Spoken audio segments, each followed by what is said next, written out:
সম্মানিত দেশবাসী, আসসালামু আলাইকুম রহমতুল্লাহ বারাকাতুহু। এ দেশটা এখন কোন দিকে যাচ্ছে?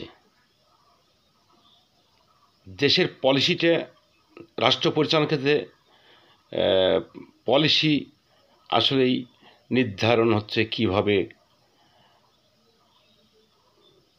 আর কি ধরনের পলিসি বা তৈরি হচ্ছে, এটা নিয়ে যে কোনো সচেতন মানুষের কাছে অথবা উপলব্ধি সম্পন্ন মানুষের কাছে বিষয়টা অত্যন্ত বিভ্রান্তিকর। কারণ এই যে 5ই আগস্ট যে গণ অভ্যুত্থানটা হলো, এক কোটা বিরোধী আন্দোলন, সেটা বাদই দিলাম।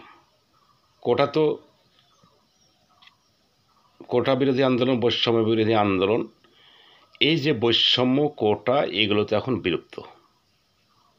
কিন্তু তারপরে যে কথাটা এসে গেল সেটা হচ্ছে যে গণতন্ত্রের মূলা ঝুলিয়ে দিল সামনে। প্রকৃত গণতন্ত্র দেশে প্রতিষ্ঠা করতে হবে। এই গণতন্ত্র, বাক স্বাধীনতা, এই নামে এখন কি চলছে?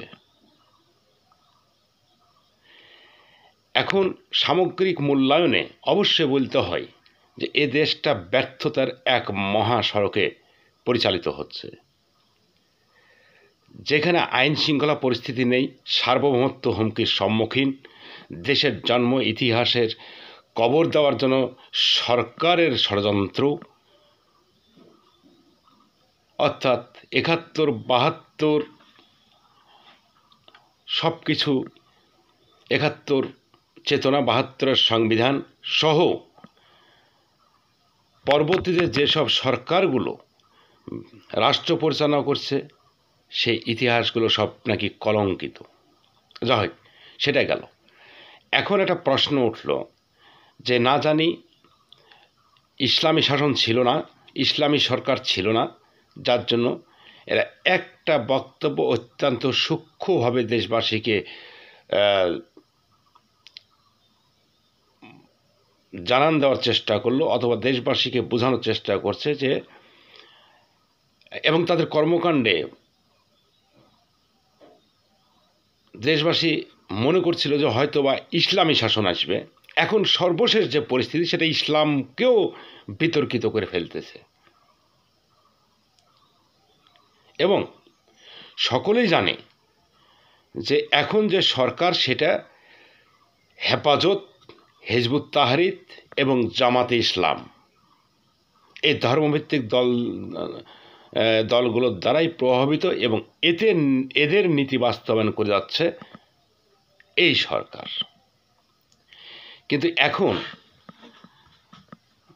দেখা যাচ্ছে যে আমাদের ইসলাম ধর্মকে ওরা যেভাবে আঘাত শুরু করেছে, ইসলাম ধর্মের ভিত্তিটাকেও কিংবা ইসলাম ধর্মের আদর্শকেও এরা বিতর্কিত করতে ছাড়তেছে না।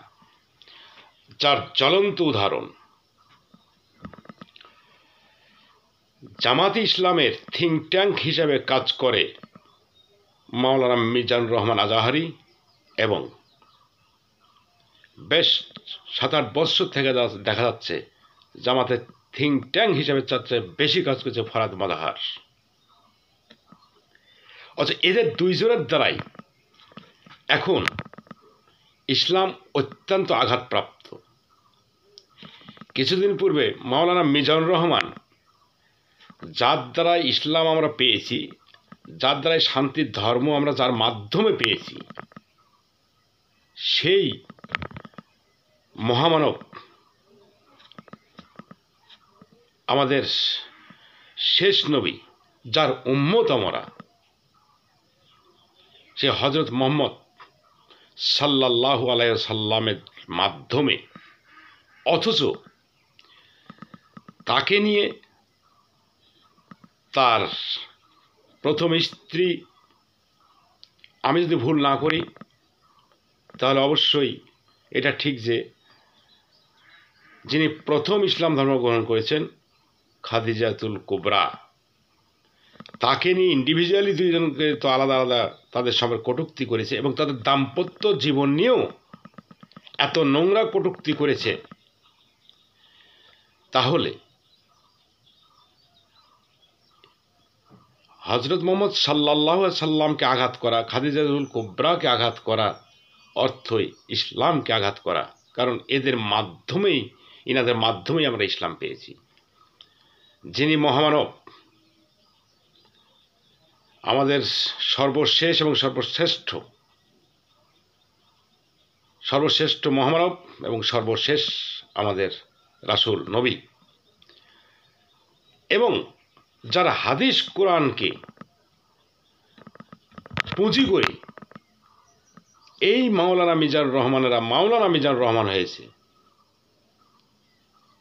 এই হাদিস কোরআনকে পুঁজি করে তারা লক্ষ লক্ষ ভক্ত তৈরি করছে, অথচ আবার তাদেরকেই আঘাত করতেছে, সেই হযরত মুহাম্মদ সাল্লাল্লাহু আলাইহি সাল্লামকে আঘাত করতেছে। কত নম্বর এরা জালেম, কত বড় এরা অকৃতজ্ঞ। শুধু তাই নয়, তিনি তো মাওলানা মিজানুর রহমান তো হযরত মুহাম্মদ সাল্লাল্লাহু আলাইহি সাল্লামকে অত্যন্ত নোংরা ভাষায় কটূক্তি করলেন। এবার আরেকটা জামাত ইসলামের থিঙ্ক ট্যাঙ্ক, সেটা ফরহাদ মোজাহার। এই ফরহাদ মোজাহার এক এক সময় এক এক বুদ্ধি দিচ্ছে সমন্বয়কদেরকে, আরে সরকারকে ৭১কে বিতর্কিত করার জন্য, ওই তারপর ৭২ সালের সংবিধানকে কবর দেওয়ার জন্য, এবং ৭২ সালের সংবিধানকে বিতর্কিত করার জন্য এই ফরহাদ মোজাহারের মতো লোকেরা বলেছে যেটা মুজিববাদ। আর মুজিববাদ আবার কি?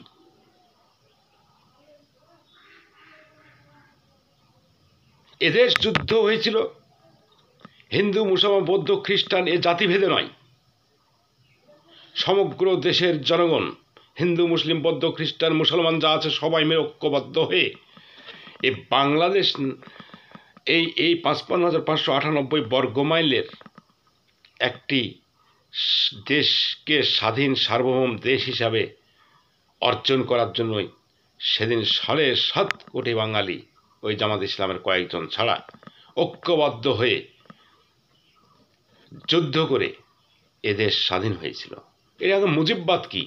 কিন্তু এই যে পয়জন পুশিন করতেছে, হিংসা, এবং শেখ মুজিবের নেতৃত্বে যদি দেশ স্বাধীন হয়েছে তাকেই বিতর্কিত করা দরকার। এই জন্যই এটাকে ফরহাদ মোজাহারের মতো লোকেরা সংবিধান এদেরকে শিখিয়েছে, এটা মুজিববাদ সংবিধান, আর এরা বলছে মুজিববাদ সংবিধান, মুজিববাদ সংবিধান। মুজিববাদ আবার কি? সেদিন ওই ৩০০ এমপি পার্লামেন্টেই এই সংবিধান অনুমোদিত হয়েছিল। কাজে যেটা পার্লামেন্টে অনুমোদিত হয়েছে, সেটা আবার মুজিববাদ কি? সেটা ৭.৫ কোটি মানুষের আশা আকাঙ্ক্ষার প্রতিফলন ওই সংবিধান। তাই এই ফরহাদ মোজাহার আবার এখন আমাদের যেটা ইসলাম ধর্মের মূল গ্রন্থ, পবিত্র গ্রন্থ, মানব জীবনের সংবিধান, যেখানে সমস্ত ঐশী বাণী, আল্লাহর বাণী লিপিবদ্ধ রয়েছে, সেইটা নিয়ে প্রশ্ন তুলেছে।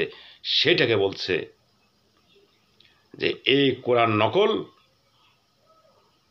এ কোরআন একটা ফ্যাসিস্ট গ্রন্থ, এ কোরআনের শাসন একটি ফ্যাসিবাদের শাসন, এ কোরআন দ্বারা যে ইসলাম প্রতিষ্ঠিত, ইসলামের শাসন হবে একটা ফ্যাসিবাদী শাসন ব্যবস্থা এখানেই আছে। ইস, নাউজুবিল্লাহ।